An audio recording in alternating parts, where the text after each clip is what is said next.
বাংলাদেশে বিভিন্ন এলাকায় ছড়িয়ে পড়েছে অনলাইন জুয়ার ভয়াবহতা। শহর থেকে গ্রাম সবখানেই চলছে অবৈধ জুয়ার ব্যবসা। এদিকে জুয়ার এজেন্ট পরিচালনা করে কেউ হচ্ছেন কোটিপতি, গড়ে তুলেছেন ডুপ্লেক্স বাড়ি ও নতুন নতুন ব্যবসা প্রতিষ্ঠান। আবার অনেকে সর্বস্ব হারিয়ে পথে বসেছেন।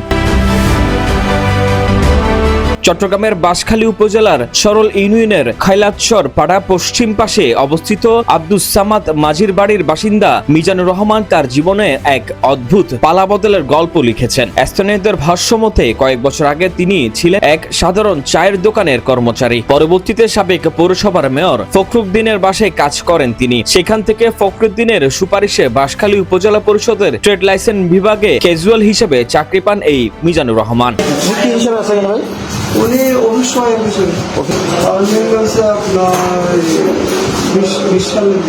কিন্তু হঠাৎ করেই পাল্টে যায় তার ভাগ্য।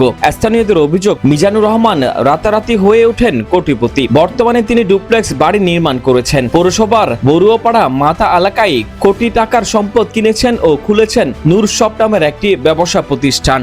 ক্যামেরার সামনে নাম প্রকাশ না করা সত্ত্বে কয়েকজন স্থানীয় বলেন, একজন সাধারণ কর্মচারী এত দ্রুত কিভাবে কোটি কোটি টাকার মালিক হলো তা নিয়ে এলাকা জুড়ে চলছে তীব্র সমালোচনা। তাদের অভিযোগ, আওয়ামী লীগ সরকারের আমলে ক্ষমতার প্রভাব খাটিয়ে তিনি অনলাইন জুয়ার এজেন্ট হিসেবে সক্রিয় ছিলেন। সেখান থেকে রাতারাতি কোটিপতি বনে যান মিজান।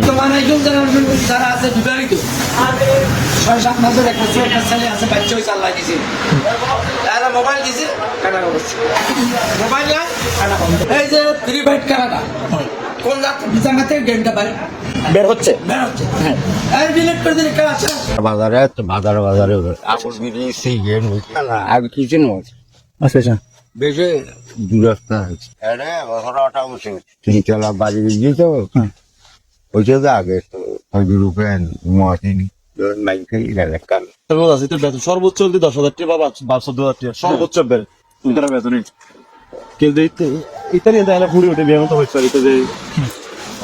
কিছুদিন আগে বাঁশখালী বৈষম্য বিরোধী ছাত্র আন্দোলনে হামলায় জড়িত থাকায় গ্রেফতার করেন বাঁশখালী থানা পুলিশ। বাঁশখালী থেকে চট্টগ্রাম কেন্দ্রীয় কারাগারে প্রেরণ করা হয়, কিন্তু সেখানেও টাকার পাওয়ারে জামিন নেন। এখন আরো ব্যাপারা হয়ে ওঠেন এই মিজানুর রহমান। তথ্য অনুসন্ধানে জানা যায়, ইতিমধ্যে তার বিরুদ্ধে দুর্নীতি দমন কমিশনের দুদকে একটি লিখিত অভিযোগ জমা পড়েছে। বিভিন্ন গণমাধ্যমে তার বিরুদ্ধে সংবাদ প্রকাশিত হয়েছে। এসব অভিযোগের বিষয়ে জানতে বাঁশখালী পৌরসভা ট্রেড লাইসেন্স অফিসে গেলে অফিস চলমান থাকলেও মিজানুর রহমান পাওয়া যায়নি। পরে তার কর্মস্থল থেকে মোবাইল ফোনে যোগাযোগ করা হলে তিনি সাংবাদিককে দেখা করার কথা বলে মোবাইল কল কেটে দেন। কি বিষয় বলেন না আপনি? সমস্যা আপনি এসে আমার সাথে দেখা করেন। সমস্যা আপনি এসে দেখা করেন।